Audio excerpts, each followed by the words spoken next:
est dans mon habitude de vous raconter des histoires, je veux dire, à lieu d'une fable, une histoire qui est vraie. Un vilain au pied de sa haie, un jour attrape 2 perdrix. Regarde donc les 2 perdrix que j'avions pris au collet aujourd'hui. Il les prépare avec grand soin. Sa femme les met dans l'âtre. Elle savait s'y employer. Veille au feu et tourne la broche. Et le vilain traîne en courant pour aller chercher le prêtre. Je m'en vais chercher le chapelain pour partager cette belle pitance. Il tarde tant à revenir que les perdrix se trouvent cuites. La dame dépose la broche. Elle détache un peu de peau, car la gourmandise est son faible. Lorsque Dieu la favorisait, elle rêvait non d'être riche, mais de contenter ses désirs. Attaquant l'une des perdrix, elle en savoure les ailes, puis va au milieu de la rue pour voir si son mari revient.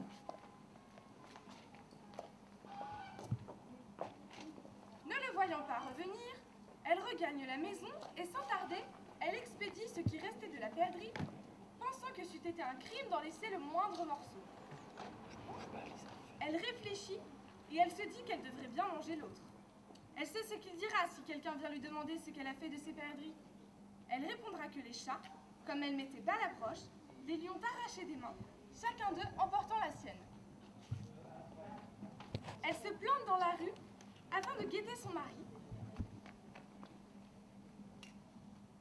Et ne le voyant pas revenir, elle sent frétiller sa langue, songeant à la perdrix qui reste.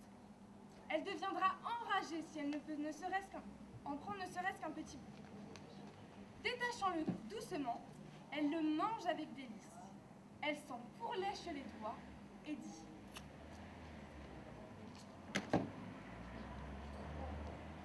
Que ferais-je? Que dirais-je si je mange tout? Mais vais-je pouvoir garder le reste? J'en ai une si grande envie. Ma foi, advienne que pourra, je les mange toutes. L'attente dure si longtemps que la dame se rassasie. Mais voici venir le vilain. Alors, femme, les perdrix sont-elles cuites? Sire, tout va mal, les chats me les ont mangées. Ah, voilà. Je m'en vais t'arracher les yeux comme un poulet.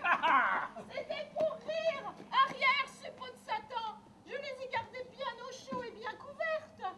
Ah, si je t'avais escourbé, j'aurais dû chanter des belles laudes, fois que j'ai de Saint-Lazare. Allez vite, mon plus bel anape en bois et la nappe blanche.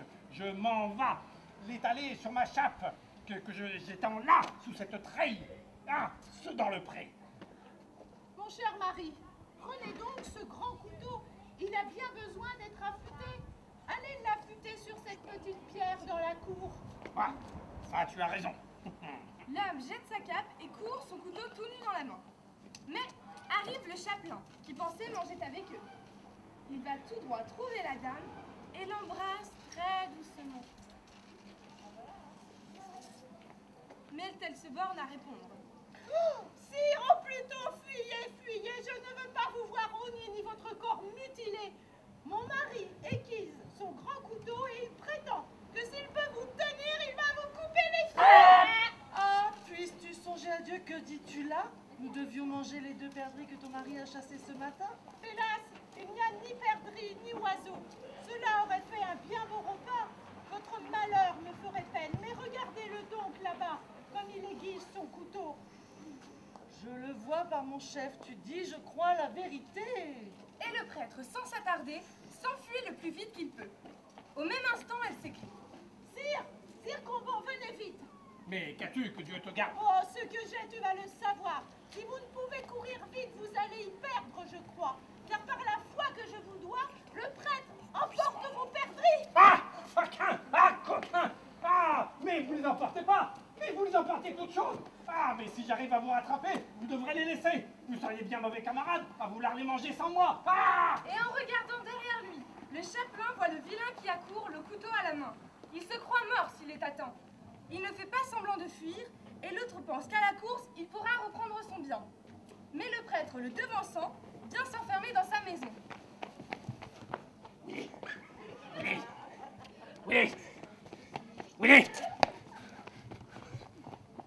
Le vilain s'en retourne chez lui et interroge sa femme.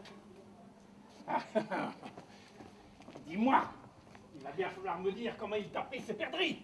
Que Dieu me vienne en aide. Le prêtre, dès qu'il me vit, me demanda si je l'aimais, de me montrer où se trouvaient les 2 perdrix que je tenais bien couvertes. Dès qu'il les vit, il ouvrit les bras, s'en saisit et s'échappa. Je n'ai pas pu le poursuivre, mais je vous ai tout de suite prévenu. Ça doit être la vérité. Allez, laissons le prêtre là où il est. Ainsi fut Juppé le curé et Gombo avec ses perdrix. Ce fabliau nous a montré que femme est faite pour tromper. Mensonge devient vérité et vérité devient mensonge. L'auteur du conte ne veut pas mettre au récit une rallonge et clôt ainsi l'histoire des perdrix.